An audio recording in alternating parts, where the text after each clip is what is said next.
национално-ослободителните борби кои се поведува во почетокот на 19 век. Првото српско востание, второ српско востание, грчко востание, негушко востание, имаме действување на овие тајни комитети и од Македонија и од другите балкански народи со центри во Белград, во Софија, во Солун за Балканот, кои што се секако под влијание и на една композиција востановена во геополитички амбиент во кој што во ова време на втора половина на 19 век речиси предоминантна улога на балканските простори имаат две царства, именно Руското царство од една страна и Австриското царство, односно Австро-Унгарско царство, и балканските народи во одредени периоди од фактички источната криза од 1875 ја сметаме со Херцеговското востание, 1876 година Разловечкото востание во Македонија, кое што е водено од Димитар Поп, Ѓорѓе Беровски, неслучајно е кренато по Херцеговското востание, неслучајно е истакнато национално знаме на кое што пишува Македонија, станете да ве ослободам. Неслучајно и во ова време во однос, и јас ми е навистина жал што не се тука колегите од Бугарија, во тоа време основач на Бугарскиот револуционерен комитет Ѓорги Раковски, неслучајно во револуционерните комитети во кои треба да действува Бугарскиот револуционерен комитет ја нема територијата на Македонија. Едноставно, оваа мисла созрева во народот, бидејќи таа соработка покрај на интелектуално ниво, односно подготвително, правење на планови за заеднички револуции против на оние народи што се угнетени, односно се уште неослободени, немат признаена независност од Отоманска империја. 1876, 1877, 1878, покрај овие востанија во Херцеговина, Македонија, априлско востание во Бугарија, се случуваат и српско-црногорско-турски војни, руско-турска војна, кои што на некој начин создаваат една нова состојба, распоред на сили на балканскиот простор под влијание на овие две, да речеме, два блока, источен и западен, во кој што во случајов на подзакрила на панславизмот, идеите за ослободување на своите браќа словени од Балканот, масовно учествуваат покрај српскиот, црногорскиот, другите народи кои што се словенски народи на Балканот, учествуваат и македонците.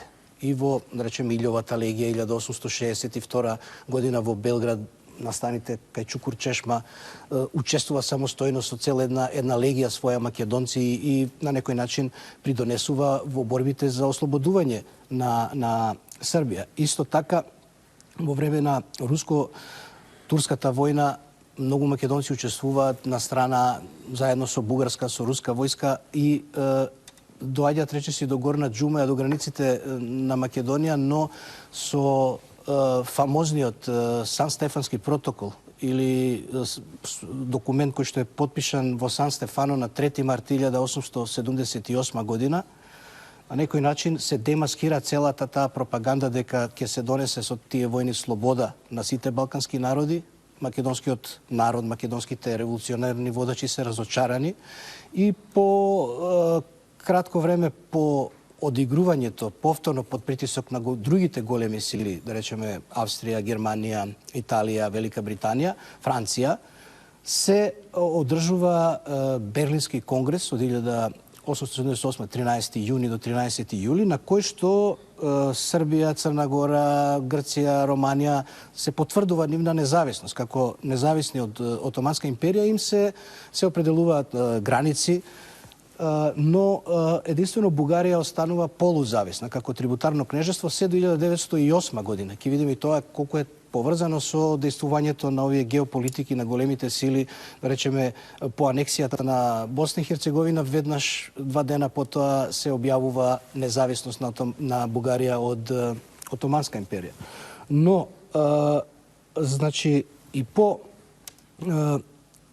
наградување, ордени царски дадени на македонски Стојан Везенков, Константин, Везенков, значи највисоки царски ордени за учество во борбата против Отоманска империја, Македонија не е ослободена. Одговор на тоа е македонското востание од 1878 година, од октомври, водач е повторно Димитар Поп Георгиев Беровски, но повторно под разни интриги, интереси на странски влијанија, тоа востание е поразено.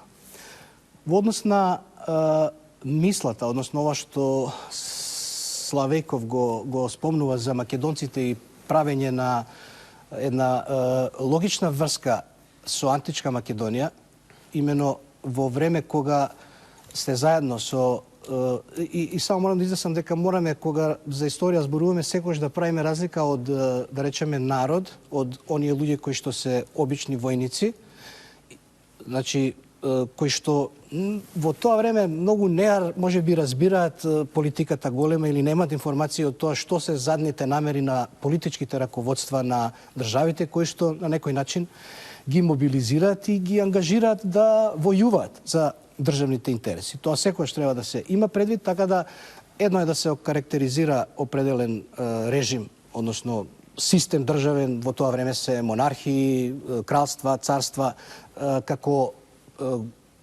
режим кој што спроведува големо државна политика, базирана врз одредени да речеме историски податоци, можеби факти и точности дека во некое време одредена територија потпаѓала под однос на држава, но сосема логично беше во ова време, 1878 година, и македонците, бидејќи има и Димитар Македонски, еден силен интелектуалец од време на македонското востание, вели, доаѓаат едните не викаат дека сме срби, не сме срби. Доаѓаат не викаат дека сме грци, не сме грци. Не викаат дека сме оние дилеми што ги истакна колегата, дека сме бугари, не сме бугари. Луѓе, што можеме да бидеме ние? Што сме ние? Не сме ни бугари, ни срби, ни грци. Ние сме на територија на Македонија, на античко македонско кралство. Па што можеме да бидеме ние ако не македонци? И една плејада македонски интелектуалци си ставаат и презимиња, не случајно Димитар Македонски, Христо Македонски, како македонски. И од таму е таа врска и идеја имено и во, ја имам тука правилата на Македонскиот востанички комитет од 1878 година, не случајно е ставена таа врска, односно дека вели, ја пишува Беровски, со нашата крв што ја пролеваме низ полињата и горите македонски, ние служиме како македонска војска на Александар Македонски за слободата со нашата деви за слобода или смрт. И сега, да дојдеме до македонскиот идентитет, односно национално прашање во развој, подршка од овие прогресивни балкански народи, струи, кои што заедно делуваат интелектуално. Од друга страна, овие две монархии, Австро-Унгарско царство, Руско царство, во 1900 тие и претходно со Рајшчатска спогодба од 1897 година на некој начин си ги поделиле интересните сфери на Балканот и оставиле простор по Берлинскиот конгрес. Единствено можност да, но и за тоа да се дискутира да се формира албанска држава. Во ниту еден друг геополитички смисол да не се создаваат нови политички единици, нови творби. Што подразбирало и давање налог. Јас го имам и документот овде. Ова ја ираде од отоманскиот султан, значи од 26 март 1903 година на отомански турски, кај што под притисок од Австрија и Русија према отоманскиот султан е наредено во европските вилаети, односно повеќе се за Македонија, Солунски, Битолски, Скопски или Косовски, да со сите средства да се забрани употреба на името Македонија. Што е многу симптоматично во однос на тоа како сега народ, како што изнесува колегите, има едни викаат дека се срби, бугари, но има и некои луѓе кои што се чувствуваат поинаку. И сега под притисок на овие две големи сили, кои што имено се и како корпуси на она што е создадено во светски рамки, блокот на Антантата и блокот на централните сили. Русија на некој начин, јако после една година пред да заврши војната, таа има револуција, се излегува од војната, но сепак на почетокот една многу сложена меѓународна ситуација во која што се нашол македонецот, односно сите народи, но особено македонецот во борба за докажување свое и во однос, значи, на признавање и меѓународно, односно официјално признавање, а тоа можело најсигурно, најлесно да се обезбеди со создавање на собствена држава. Имено тоа е и еден од главните мотиви. Членот 23, членовите 23 и 62 од овој Берлински договор предвидувале своевидна автономија за Македонија и за другите делови на империјата кои што не добиле никакви права. И тоа е силен мобилизирачки фактор за македонскиот народ да ги прифати повиците и од страна на официјална српска власт и од страна на официјална Софија, која што на некој начин е место каде што е формирано прво задгранично представништво на Македонската револуционарна организација. Тоа исто како факт не смееме го забораваме дека од 1893 година фактички до избувнувањето на националната револуција на Македонија 903 Илинден едноставно се испраќа една силна порака до Европа дека постои народ кој што е различен од другите балкански народи и се бори за држава и за самостојност. Сакаш да кажеш дека е тоа нивниот мотив што учествуваат, што земаат учество во рамките на армиите на Србија? Не само што се, бидејќи пак ќе повторам, масите има и една прекрасна во извештајот на Карнегиевата комисија, каде што вели дека фактички поделбата на Македонија која што е договорена, значи веќе иако имаме неколку договори за тие се за пријателство и сојуз помеѓу Бугарија и кралство Србија, има и тајни анекси кои што договориле, значи не ја договориле автономијата, односно не договориле слобода за браќата кои што не се ослободени, туку договориле поделба на Македонија во спорни и неспорни зони, имено оние што се сметале за Стара Србија, да речеме до Шар планина, да се неспорни.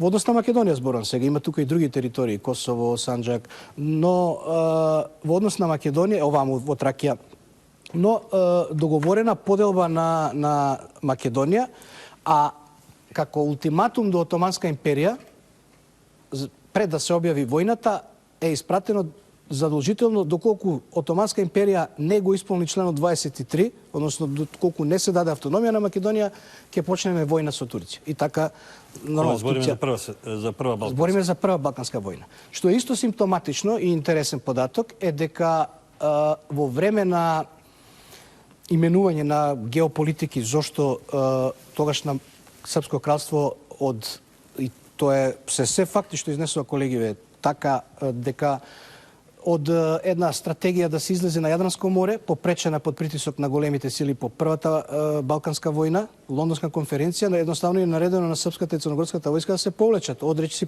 повеќе од половина територија на Албанија беше на некој начин заземена од овие војски на Балканскиот сојуз. И сега во овој повик што земав да го кажам, значи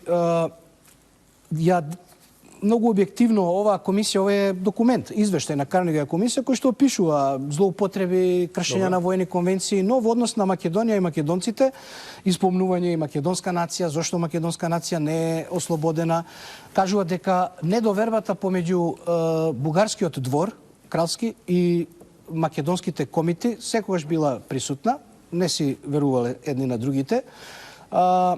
И наведува сега кога Македонија беше точка да се ослободи, се беше направено да се заштитат македонците сами себе си од тоа да имат било каков удел во работата на ослободувањето. Не случајно за да дојдам до Прва светска војна морам преку балканските, бидејќи како што е во еден прирачник Чарлс Сеймур за Handbook of Diplomatic History, прирачник за дипломатска историја на Европа од 1870 до 1914 година, година кога што е и објавена, дека македонското прашање е таа насловна страница. Инаку овој прирачник е цитиран на сите интернет страници на Министерство за надворешни работи на Балканот сега што се државите.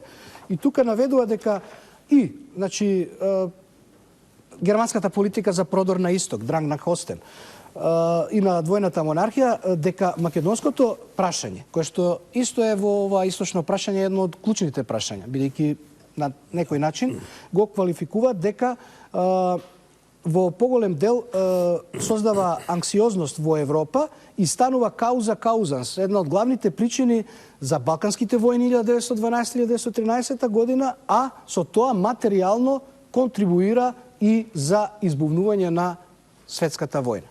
И она што колегата го кажа, дека подпишувањето на Букурешкиот договор, фактички незадоволството од бугарска страна, поддржана од австро-унгарска дипломатија, ќе продуцира и сега со други комплексности кои што се во однос на балканските народи, особено Србија, која што е и нападната од страна на Австро-Унгарија и со идеја фактички да... Ти во едно гостување кај мене, Александар, кажа дека има голем број војници од Македонија кои биле регрутирани во рамките на државата во која тога живееле, а тоа било кралството Српското кралство, односно Југославија, дека голем дел од тие војници... Не, Југославија е после, во време на Прва светска војна.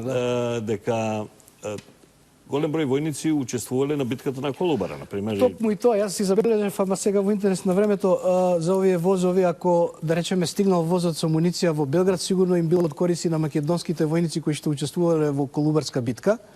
Имено во првиот повик, инаку повеќе повици се направени, да речеме, во текот на мобилизацијата, имено со, како и што истакна почитуваниот колега, ново припоените области, значи со или новите области, ново заземените области. Подоцна се е во еден дух на пропаганда, секако дека војник кој што работи на некоја нива во било каде, да речеме, полесно ќе тргне во војна да војува кога ќе му каже некој дека иде да ослободува браќа или иде да ослободува сопствена земја. Мислам, тука нема дилема дали ќе појде или не. Но, во првиот повик некаде околу 12-13 регрути од овие три дивизиски области од Македонија се испратени во гарнизоните во Србија, во Крагуевац, во Валјево и во ударот првиот и на Церска битка и на Дринска битка учествуваат македонците.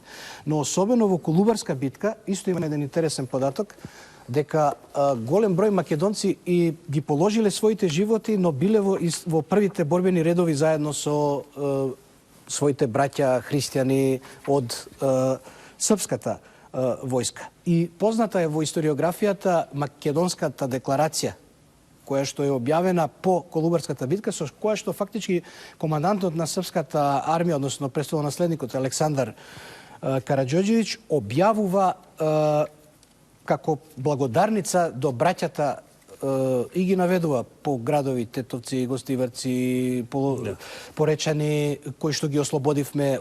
Тоа е во тоа што го пишува од србите.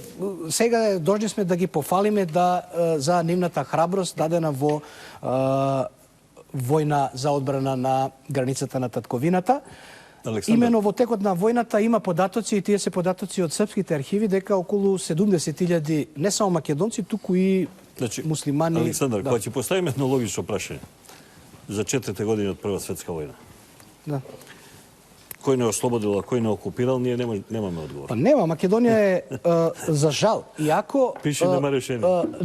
За жал немале во тоа време политичарите вакви советници, интелектуалци како што се гостиве денешни, па да ги посоветуваат дека дајте има Арчибалд Рајс кој што учествува заедно со српската војска, еве спомнате Кајмакчалан, чието срце беше поставено во капелата на црквата на Кајмакчалан. Самиот тој ги критикува 1929 по неговата смрт е објавена книга Чујте Срби или Слушнете Срби, слушајте, дека многу сгрешиле во однос на македонското население, бидејќи не му обезбедиле мир, не му обезбедиле... Ој доктор Рајс? Да, да. Каде што вели, вика, дури вика и да беа кинези, некој ќе ги направивте, сгрешивте многу. Политика главно на Никола Пашич. Кажи ми, бидејќи ќе мора да се префрлиме на делот околу финалето на Првата светска војна. Кажи ми, што е решавачко за победата на Србија над Бугарија? sem bitkata na Kajmakčalan, da kažem. Što je Ne, rešavač? битката на Кајмачалан е 916 година и таа битка е стратегиски едно поместување на сојузните војски, значи Антантата, која што навлегла преку врвот Кајмакчалан, кој што во тоа време е така окарактеризиран како порта или капија на татковината, каде што многу Односно луѓе... Борисов град. Борисов град, од друга страна, каде што исто така многу македонци учествуваат на двете страни, во двете војски. Што е решавач? Имаме и сведоштва, објавени спомени на луѓе кои што биле објавени во за да се заврши војната, секако решавачка е пробивот на фронтот, инаку има исто интересно во терминологијата. Значи, без оглед, тоа не е спорно дека кој како сака во историографијата може да именува определена тема или просторија каде што се војува во однос на тоа дали е солунски, дали е македонски, но повеќе има и во документацијата, значи во географските карти, тоа се оперативни наредби, повеќе се спомнува и во ова од централните сили и во бугарска литература, документација, германска, австријска, па дури и во српска, еве пробој немачко-бугарског фронта, кај што вели иницијатива за солунску офанзиву на македонском фронту. Значи многу има. Друго е сега што и политика се меша во тоа. Например, 95-та година беше еден научен симпозиум во Солун, каде што беше Салоника фронт. Насовна страница, но сама сега Грција менува терминологија и кога ќе дојдете од Солун према македонска граница, ќе ги видите таблите на македонскиот фронт, дека се кај Карасулија споменик. Што е пресудно за победата на србите над бугарите? Значи, видите... Фаќањето права страна или како? Тука дипломатијата исто на некој начин игра голема улога. Но, секако дека она што го направија војските, тука никој не може да им одземе храброст, да речеме и на командантите кои што се на српската војска, единиците кои што се под команда фактички врховна на антантини генерали. Француски генерали командуваат се врховна команда на македонскиот фронт. Во време на пробивот е генералот Франше Депере. И секако дека во координација и она што е мотив поголем на генерални српски команданти, војвода Мишич, мислам, тука никој не може да на некој начин оспори храброста на војниците и умешноста на командантите. И секако тој пробив на 15 септември... Според тебе, како го сваќаат тоа бугарите? Како пораз? Како окупација на србите во Македонија? Цело време Бугарија се крие исто зад една, да речеме, и војните на Бугарија за национално обединение од нашиот колега што требаше да дојде, Божидар Димитров. Значи, ако имало намера да се ослободува, не само, да речеме, овој дел Македонија, вардарски дел на Македонија, каде што е на некој начин повлекувањето на српската војска во 915 година, во декември, објавено дека сега демек наполно е ослободена татковината, но не е формирана е една воено-инспекцијска област, македонска воено-инспекцијска област. Исто е направено и во овие делови на Јужна Србија, Моравска воено-инспекцијска област. Зошто воено-инспекцијска област и зошто воен режим, ако е тој народ, да речеме, или територија ослободена? Па треба да се гушнат сите и да, нели? И ако е војна, се разбира, во светот влада е војна. Но и тоа што е војна и инспекцијска област остава една и други работи кои што, да речеме, се многу има за докази дека ти благодарам. Не може да стане збор за ослободување, бидејќи имаме после и во Втора светска војна иста ситуација. Професор Раковиќ, што е пресудно за победата во Прва светска војна? Ви сте питали... Професор Белаец, извини, Александар. Што е пресудно за финалната победа? За финалното расчистување практично на ситуацијата? Ајде да поđemo од финалне оцене о томе šta je značio proboj Solunskog fronta. Ako saveznici zapadni i Srbi mogu da preteraju u svojoj oceni o važnosti, mislim da je najvažnija ocena koju je dao nemački kajzer posle kapitulacije Bugarske krajem septembra 1918. godine, posle tog proboja i posle silovitog upada srpske vojske uz pomoć dve francuske divizije u dolinu Vardara i ulazak u Skoplje. Znači, i naravno brza operacija i zauzimanje Niša. Posle toga je de facto rat bio gotov. Ocena nemačkog kajzera je bila sledeća. Izgubili smo rat na Balkanu. Grdio je Hindenburga i Ludendorfa rekavši: izgubili ste, dozvolili ste da vas pobedi 60.000 srpskih vojnika. To je ocena kako je video neprijatelj svoj poraz. Pritom frontovi na zapadu još nisu bili pomaknuti i front u severnoj Italiji još nije bio pomaknut. Ali strateški Prvi od poraz je ovde. Strateški udar i strateški kraj rata je bio ovde na Balkanu. I taj mali pomoćni front kasnije... Zašto, pak idem odam jasno isto to prašenje. Zašto Srbite so pomoćna ovije dve francuski gi pobedile, Bugarite so pomoćna germanski ili avstrugarski ili koji daje so njih što bilo toga? Na prvom mestu vojnički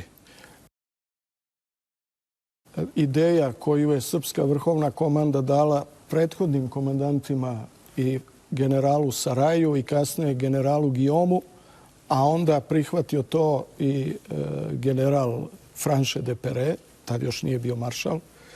I konačno, saveznička vrhovna komanda u Parizu prihvata plan dejstva na tom malom zaboravljenom frontu. Naročito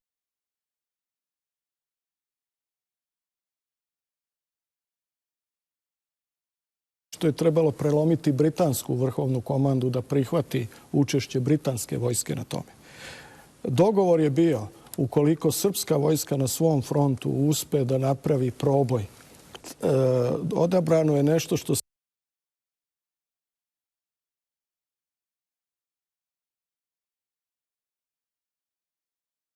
se vojnom terminologijom kaže strateško iznenađenje. Proboj je napravljen na delu fronta koji je sa te topografsko-taktičke strane smatran u jednom svom pogovoru, u jednoj knjizi pred svoju smrt general Franche de Perret reći: mi smo zaboravili pouku sa Moglenskih planina, ali Hitler nije i napravio je proboj francuskog fronta kroz Vogeze 1940. godine. To je bio jedan prvi blitzkrieg u ono vreme. Kad se izračuna, oko 600 topova je bilo skoncentrisano svojom vatrom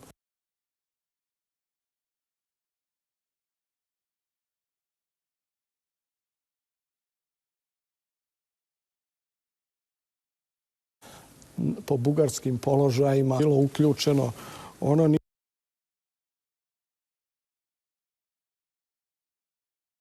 nije dozvolilo ni jednom pojačanju da se približi sa bugarske strane. Ta artiljerijska vatra koja je pripremila proboj fronta, i hrabrost naravno vojnika i veština i tako dalje, ali ko je bio u posjeti ili ko je video slike, fotografije tog prostora, to je i za planinara bez vatre teško da savlada te neke prostore. Dakle, ta artiljerijska vatra kojom je francuska artiljerija, ne samo što je srpska vojska imala svoju ojačanu artiljeriju, nego je dobila pojačanje u francuskoj artiljeriji i 2 pešadijske divizije za pomoć u tom prodoru. Dakle, to je raspametilo vojnike. Front je bio uništen. Ako uzmete podatak da je za ceo proboj i operaciji kroz Makedoniju do Niša srpska vojska izgubila samo 600 i nešto poginulih i 4000 ranjenih. A na Dojranu je pokušaj britanske ofanzive 1918. koštao britansku vojsku oko 7000 izbačenih iz stroja i nisu mogli dalje.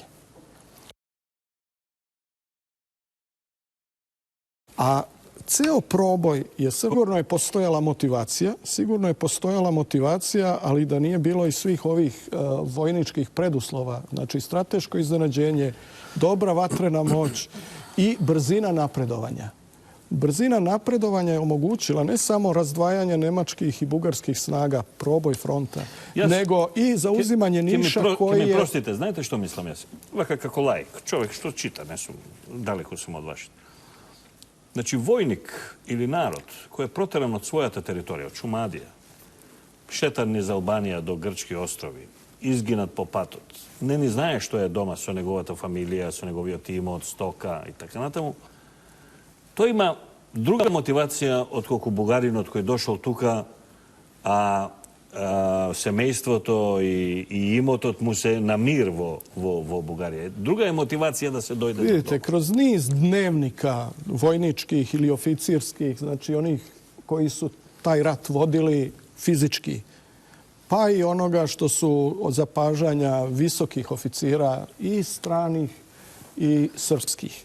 Znači, vidi se taj jedan duh. Kasnije to negde malo prenešeno u literaturu, ali vrlo skromno između dva svetska rata. Svega jedna knjiga, srpska trilogija je negde i nekoliko zbirki pesama je izašlo između dva rata. Ljudi su bili umorni.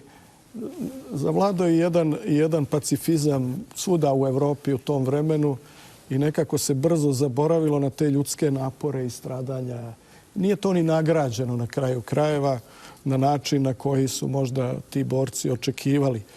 Ali u tom trenutku, u trenutku završnih operacija, su oni prosto leteli. Prosto su leteli, nije bilo važno da li komora sa hranom može da ih stigne.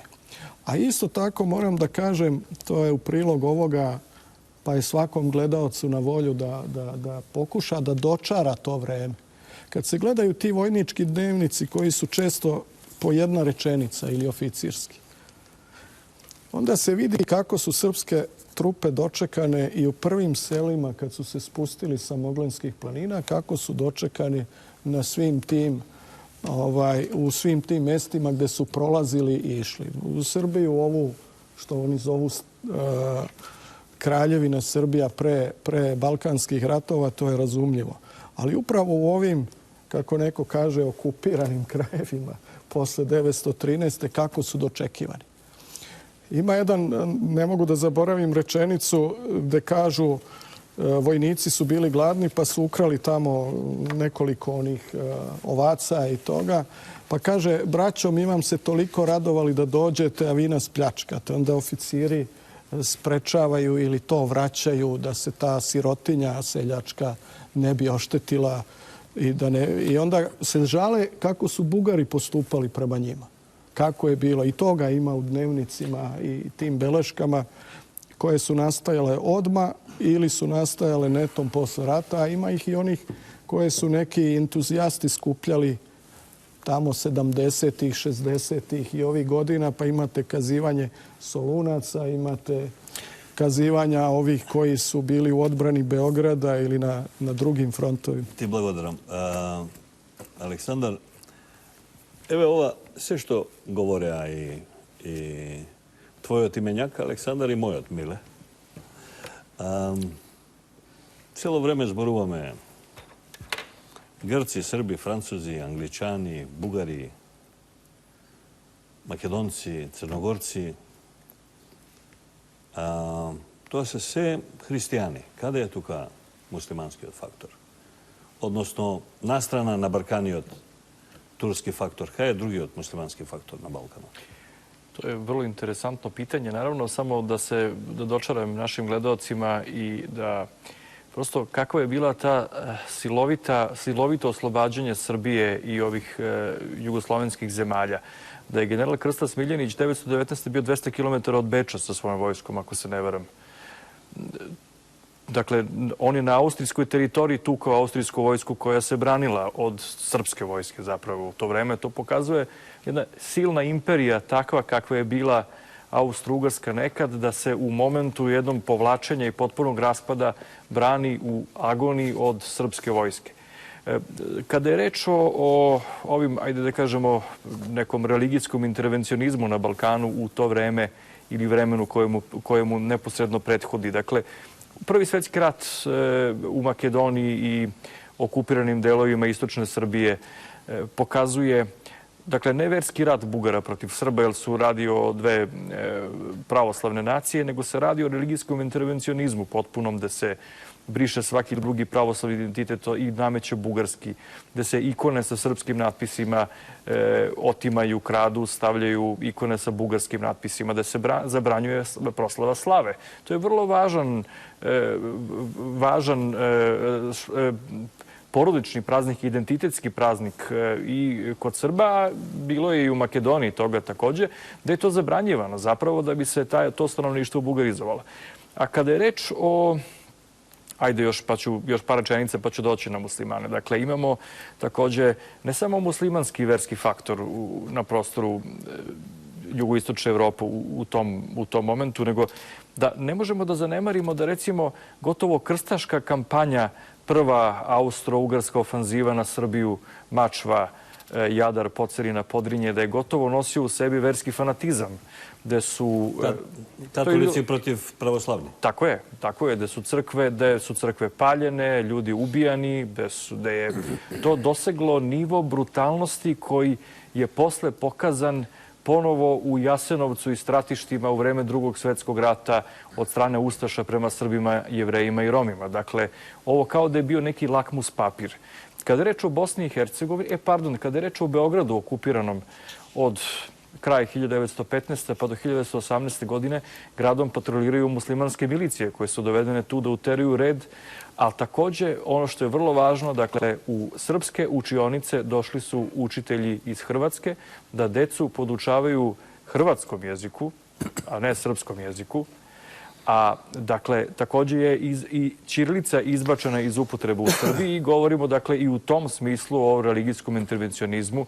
Dakle, to je takođe nesumnjivo, mada je premda dozvoljeno veroučiteljima da drže nastavu u srpskim u školama, ali bez obzira na sve radilo se, dakle, o promeni identiteta naroda u Srbiji u tom momentu. Dakle, u istočnim delovima bugarizacija, gotovo početak kroatizacije u Beogradu. Mene povijek mi beše zborat, Aleksandar, toliko vojska, toliko akciji, toliko ginenja, toliko puški, kuršumi, tako na tomu, muslimanite gi nema nikada. Kako da se krijat, kako da gi nema, kako da nekada učestvovat, kako da se... Ne, dakle, ovi muslimani iz Bosne i Hercegovine su... Ne, zbor vam zove od Albanije. Sad, dakle, to je sad, vrlo je važno, i pre emisije smo govorili i dobro je i to što si pomenuo da bi o toj temi trebalo napraviti jednu posebnu emisiju. Dakle, uopšte o formiranju albanskog identiteta kao nacionalnog identiteta, o čemu je naša koleginica, nažalost, koja više nije među nama, Teodora Toleva odbranila jednu vrlo uspešnu doktorsku disertaciju. Bugarka, inače, u vrlo uspešnu doktorsku disertaciju u Barseloni. Ta knjiga njena je prevedena na nemački jezik, premda, moram to da kažem, izdavač njen koji je preveo knjigu na nemački jezik je slovenački izdavač iz Klagenfurta i knjiga je na neke čudne načine vrlo brzo nestala iz austrijskih knjižara.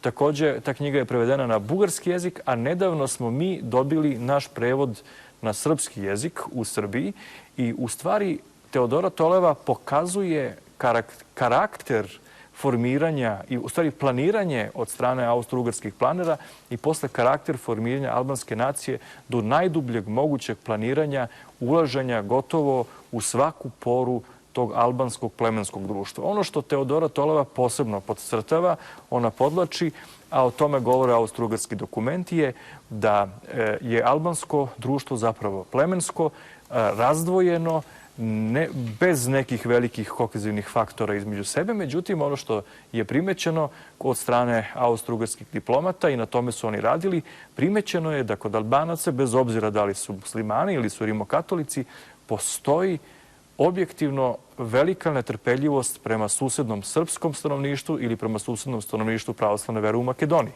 Dakle, oni bez obzira da li su bili muslimani ili rimokatolici, nisu imali nikakve simpatije za pravoslavne Slovene koji su im bili susedi i trebalo je da posluže kao klin koji bi onemogućio njihovo zbližavanje i ujedinjenje. To je isto kako danas. Pa to je to. To je kao danas i sad, evo, govorimo o istoriji, ali smo slobodni naravno da napravimo i analogije sa sadašnjošću. Dakle, vidimo taj faktor nestabilnosti koji se tada formira na našem prostoru.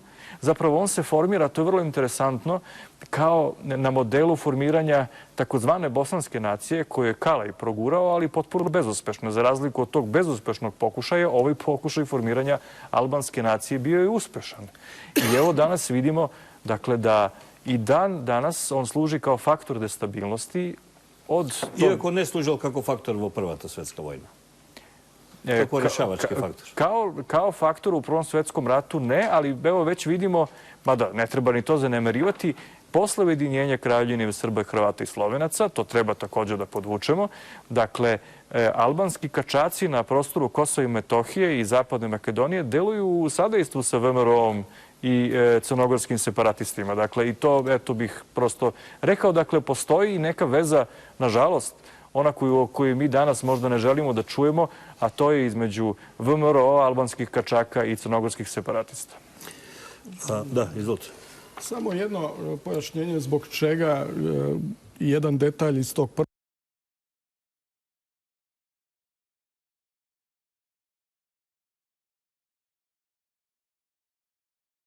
Prvog svjetskog rata veoma važan za opstanak i srpske vojske i sve.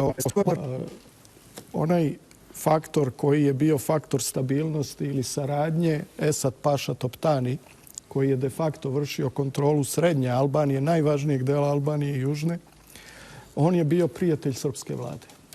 On je bio prijatelj srpske vlade i to je omogućilo da Srbija napravi uprkos volji svojih saveznika jednu ekspediciju za posedanje srednje Albanije, Elbasana, Tirane, do Valone. Prema tome, i to je bila jedna dobra, solidna osnova kasnije prilikom povlačenja njene vojske i naroda decembra i januara 15. i januara 1916. godine. Tada je napravljena ta vojnička intervencija koja je praktički prošla bez gubitaka. Prisustvo srpske vojske na tom prostoru, kasnije italijanske vojske u zoni Valone i južno, je pacifikovalo. Crnogorci su ušli sa svojom vojskom u Skadar. Znači, pacifikovalo je na neki način to albansko, možda potencijalno sadejstvovanje sa Austro-Ugarskom. Vidjeli smo da je Austro-Ugarska očajno pokušavala da u zaleđu Srpskog fronta i glavnog fronta napravi preko pobune albanskog faktora, da li muslimanskog, da li katoličkog, svejedno, da napravi jedan pomoćni problem i oslabi srpsku odbranu. Na tome se radilo i uz pomoć Turske, koja je postala ratujuća strana, a i uz pomoć Bugarske kasnije. No to nije uspelo. Ali, da kažem, istorija nikad nije crno-bela. Iz svih ovih prolazaka kroz građu i te personalne beleške, vi ćete naći da su mobilisani Albanci 1915. godine u sastavu jednog pukovskog mitraljevskog odelenja. Ne samo sa srpskom vojskom prešli Albaniju, nego su došli i na Solunski front. Svoj nekakav zadatak vojnički su do zadnjeg dana rata. Na kraju, profesor Stojićev. Ovako, jaz уште некои појаснувања во однос на терминологијата во тоа време, меѓународно правно, дали е ослободување, дали е окупација. Во однос на населението во Македонија, кое што, значи, од новите режими, значи, по Букурешкиот договор 1913 година, 10. август, Македонија, она што требаше да биде ослободена, односно да ја се даде автономија, е безмилосно поделена помеѓу овие главно три режими, кралски и монархистички. Значи, еден поголем дел и потпаѓа на кралството Грција, помал дел на кралство Србија, кој што е денес во еден мала изменета со Струмица и Струмичка околија територија на Република Македонија и околу 7-8 метри квадратни и припаѓаат на кралство Бугарија. Ниту еден од овие ново воспоставени државни апарати не го признал македонецот како посебен народ, иако тоа македонците го барат. Па не случајно е кренато Тиквешкото востание во јуни 1913 година, особено поради односот на властите српски, војска, жандармерија, апарат, кои што безмилосно во спроведување на пописи што сте, кој сте, како сте се изјаснувале дека се македонци, со тепање, со буквално завршува со една групна ликвидација, односно стрелање. Има документи на група луѓе кои што се побуниле, меѓу кои Тасе Бошков, кој што е водач од нив, ликвидирани. Добро, имам ја некои документи овде за Пинџурова и така. Дозволувано, а од друга страна во просветниот систем, веројатно и во овој дел што е образовниот, луѓе кои што во претходниот период биле ангажирани, да речеме, во образовниот систем како бугарски учители, екзархистички, бидејќи немале опција друга. Има интересни податоци кои што, значи, се своерачно пишувани документи по налог на новата администрација од Кралство Србија, што да се напише. И сега овде еве на српски ова, вика, како бугарски општински учител, провел сам 15 година служба, роден сум во Штип, но сега што вели овде? Вели, желим да будем, сакам да бидам српски учител, пошто сум станал српски граѓанин, српском окупацијом ових краева. Значи, во тоа време ние од Балканските војни имаме специјална уредба за ново припоените или ослободени, значи специјална уредба, не важи уставот на Србија за македонците, односно населението друго кое што е припоено со анексија, значи окупација па анексија кон Кралство Србија. И што е интересен податок во врска со оваа битка кај Колубара, толку бил задоволен Александар Караѓорđević, престолонаследникот, што и му било сугерирано од политичарите да покрај тоа што ја објавил оваа македонска декларација, да им ги даде, односно да им ги признае правата во собранието. Но поради тоа што се случувало и било во план да таа специјална уредба да се отфрли за браќата од... Имам, бидејќи се ближиме на крајот на емисијата. И само ова за ВМРО со албанците, зошто исто, значи е Тоа е Охридскиот дел од и Тиквешко востание, но Охридско-Деварско востание исто познато, каде што заедно македонски, албански и турски револуционен комитет се организираат да действуваат против фактички ново воспоставена власт на Кралство Србија во делови на Македонија. Прават востание македонско, добро. И ништо тука не е спорно. Фактички по Првата светска војна најмногу ВМРО, фактички не постои друга организација, привремено представништво на поранешна ВМРО 19 година е прва која што објавува до Париска конференција барање во Македонија цела да се организира плебисцит. А исто интересен податок е во 12-та година, значи во еден ден пред подпишување на српско-бугарскиот таен анекс за поделба на Македонија, дека Бали Рама, албански водач, оди фактички на покана на Миловановиќ, кој што е председател на српска влада, и добива понуда од српска влада да добие оружје и опрема за востание против Отоманска империја. И фактички тоа и се случува, бидејќи од 909-910 неколку програми има кои што на некој начин... Имам едно прашање за крајот, бидејќи сме веќе длабоко навлезени. Хипотетички. Да. Сега можеш да ми речеш, не можеш да ти одговарам. Во ред. Меѓутоа, јас мора да го поставам. Вака се развиле настаните низ историјата. Доколку не би победила Кралството Србија во таа војна, а би победило Бугарското кралство. Добро. И доколку потоа со след на војните наместо Социјалистичка република во рамките на Социјалистичка федеративна република Југославија сме станале бугарска територија. Ќе имавме ли ова држава ние сега?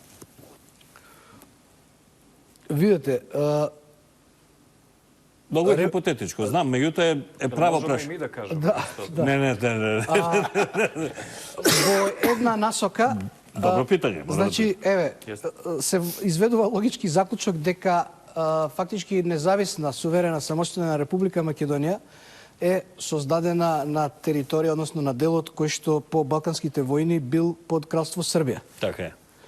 А не се создадува кој што е под Кралство Грција или Бугарија. Во однос на идеите за федерализација, федеративни идеи, значи на Балканот, исто ќе го спомнам ВМРО, кое што во 19-та година ја предлага Македонија во своји природни и етнички граници со центар во Солун да биде нуклеус на една поширока федерација помеѓу балканските народи. Врз база на стварно се поставува логично прашање. Ако е Makedonija podeljena među 3 balkanske kralstva. Na 3 dela. Najgolemije od Grčija, pomali od Srbija, najmali od...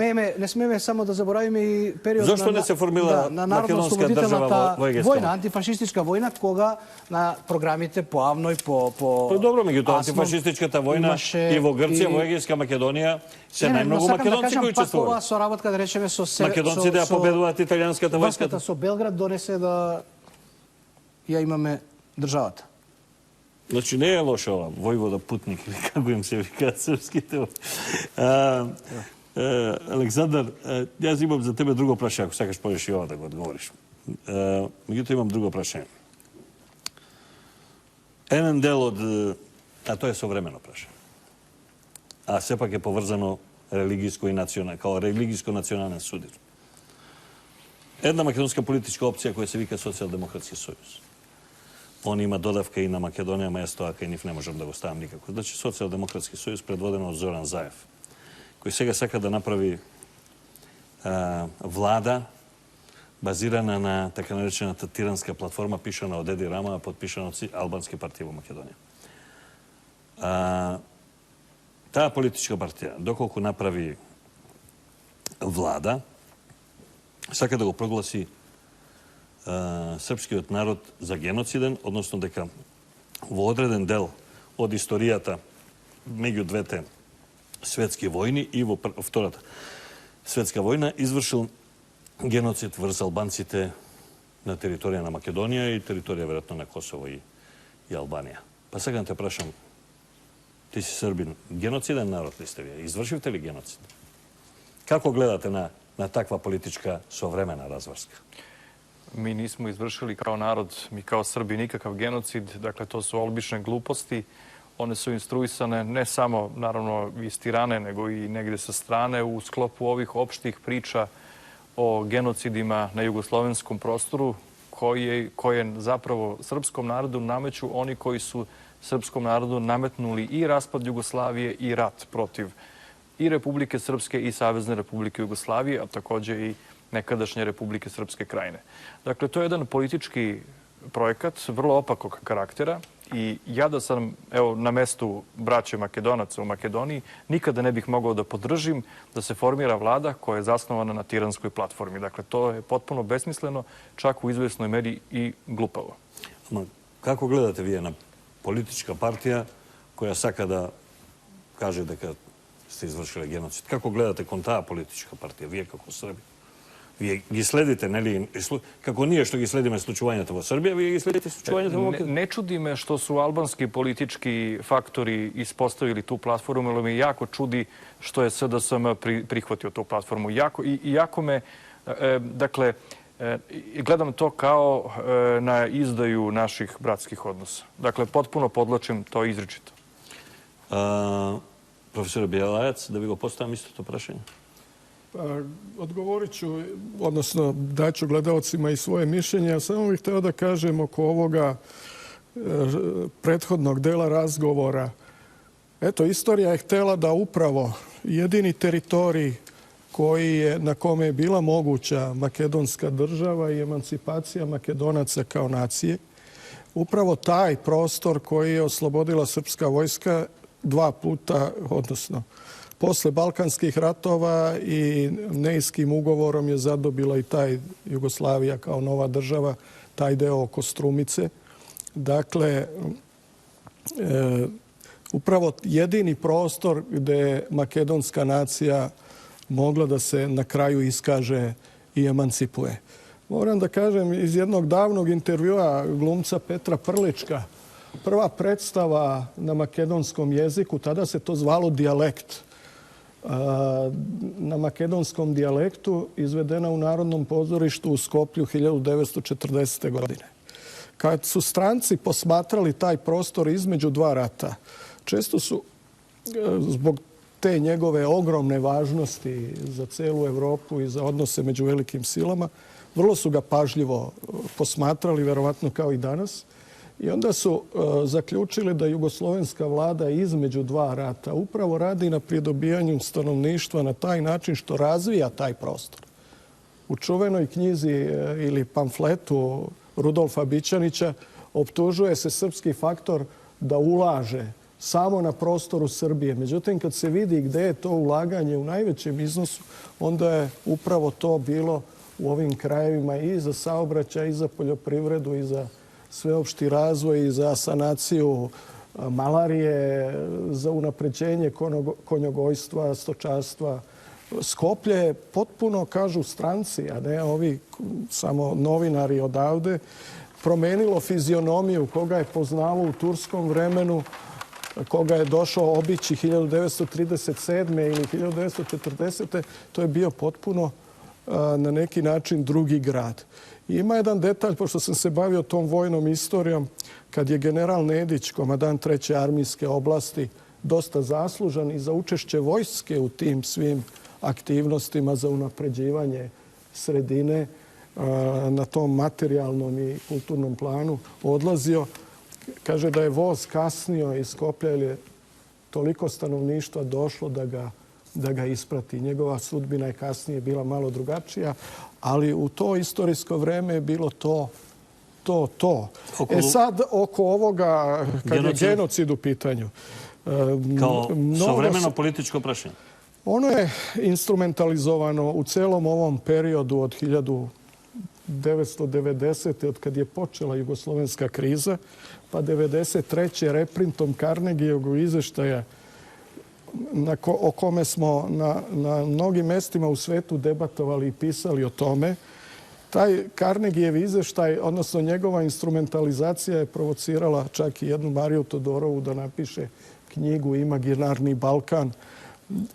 Zgražanje nad tobožnjim zgražanjem, jer posle Balkanskih ratova je došao još jedan gori rat, Prvi svjetski, a da ne govorim Drugi svjetski rat i ono što se dešavalo i u Aziji i u Evropi, na svim prostorima onog vremena. Dakle, ta instrumentalizacija koja je u funkciji, ja jedino tako razumem, nekog novog prekomponovanja Balkana, i tu je taj albanski politički faktor nesumnjivo prihvatio da odigra određenu ulogu. To je, ako hoćete, ne samo napad na srpski faktor. Mi imamo dovoljno istorijskih proverenih dokumenata da se s tim nosimo. Možemo da idemo od sela do sela gde je šta urađeno. Da li je bilo protiv međunarodnog ratnog prava onda? Stranci su pisali o odmazdama. Međutim, ovo je upereno upravo na jedno dugoročno kvarenje i zabijanje klina između makedonskog i srpskog naroda. Ja to tako razumem. I prosto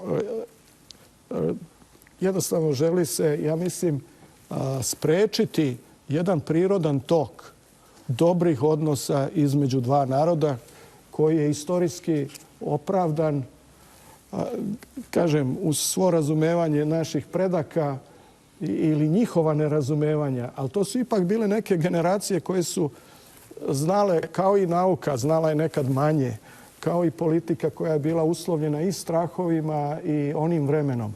Ali nove generacije danas, ja mislim da moraju da vode računa o onome što će biti sutra i na nama je sada odgovornost kako ćemo mi te naše odnose graditi sutra. I ja mislim da je najbolji put da se ja lepo osjećam ovde i vi kad dođete u Beograd da se lepo osjećate tamo i na svakom prostoru Srbije, ali da ne dozvolimo da nam to neko kvari. Господин Стојчев, на крај мора да е македонската последна сега. Да, сакам на домашен терен игра. Во контекст и на ова ваше прашање, именно не случајно е дојдено до оваа декларација и барање од привремено представништво на ВМРО за создавање на Македонија во своји природни граници етнички. А именно ова е еден, сигурно господа го знаат податок, една карта објавена во 1918 година во Словенија. Фактички максимални барања на југословенска делегација на мирна конференција во Париз, во која што се гледа дека се бара врз база на Воденска декларација од јули 1918, кај што македонците бараат да бидат признаени како рамноправен дел од тројното племе, односно Срби, Хрвати, Словенци и Македонци. Друго е прашање зошто тоа не е прифатено од тогашното политичко раководство, но можеме да замислиме што ќе било ако во ова време сме имале овој дел, фактички денес Македонија по 18-та ќе беше во свој Да те прашам на крај. Ова е копија. Ова што ги прашав Финив. Да. Како гледаш на инсистирањето на Социјалдемократскиот сојуз да ги прифати сите барања на албанската платформа, меѓутоа мене ми е прашањето за барањето констатација дека србите извршиле геноцид врз албанците во периодот пред и за време на Втората светска војна. Не, јас имав прилика, односно таа е и позната објавена, така наречена платформа од Тирана, во која што во првата точка, став 4 се бара усвојување на резолуција во Собрание на Република Македонија со која ќе се осуди геноцидот врз албанскиот народ од 1912 до 1956 година. За волја на вистината, значи ниеден народ не е спомнат во декларацијата. Значи не се спомнува српскиот народ, македонскиот во декларацијата. Но логички се изведува затоа логички се изведува заклучок дека од 12-та година по време на Балкански војни, подоцна Прва светска војна, Втора светска војна, јас си имав едно обраќање. Буквално ние ако гледаме кон државен апарат кој што е во тоа време востановен во Македонија. Односно, они го гледаат овој дел кој што е денешна Република Македонија. Од 1912-та, фактички од 12-та, прво пред 12-та, бидејќи ние не смееме да забораваме дека имаме еден повеќе годишен судир помеѓу Албанскиот револуционерен комитет, односно албански востаници со турска војска, со Отоманска империја. Па истите барања што фактички се покрај ова за геноцид, за воведување на албански јазик како службен јазик втор, за учење на тогаш турска администрација дека мора да го учи албанскиот јазик, што води посебен во рамките на програма на Призренска лига 4 вилаети, Скадарски, Јанински, Битолски, Косовски или Скопски, да се обединат, односно да биде таа вистинска или голема Албанија како што е во програмите подадена. Но фактички истите барања ги бараат, фактички ние од 912 до 915 треба да го обвиниме фактички кралството Србија, односно српскиот народ, за геноцид, што е абсурд, бидејќи за геноцид како дело има кршење, како што истакна колегата, на меѓународно воено или хуманитарно право. Многу од сите страни, нема војска што не го крши во Балканските, па во прва, во втора, и ден денес имаме многу, но тоа не се геноциди. Да оквалификувате народ како геноциден, добро, меѓутоа што сметаш ти како современа политичка... Апсолутно го осудувам и подитно да се вразумат тие кои што го на некој начин поддржуваат и оние што го напишале и што го презентирале во јавноста, да го осудат и да го отфрлат. Бидејќи, како што истакна колегата... Меѓутоа, Зоран Заев и на хрватска телевизија кажа дека не се откажува. Очигледно, господинот дали или не го прочитал, или не го разбира тоа што го кажува.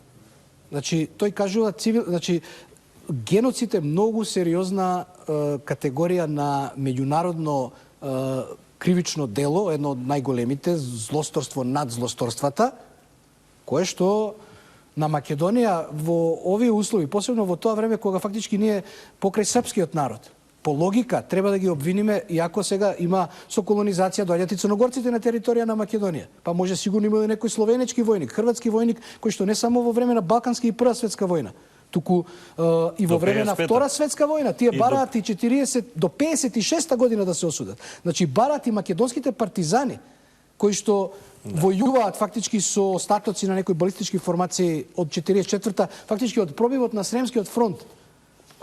Македонска 42-та дивизија е упатена да го чисти теренот во Босна од четниците и од тие што се колаборационистички елементи, меѓу кои и балисти.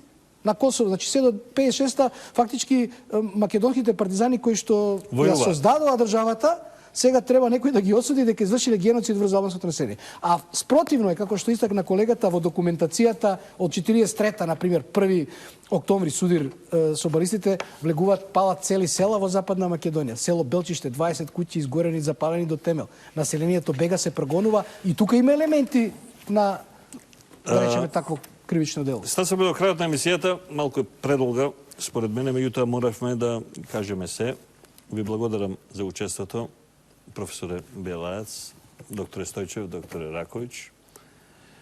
И не знам дали да им благодарам, меѓутоа им посакувам zdravje i spokojstvije i na tije što ne dojdova Stefan Vlahov-Micov, Georgi Markov i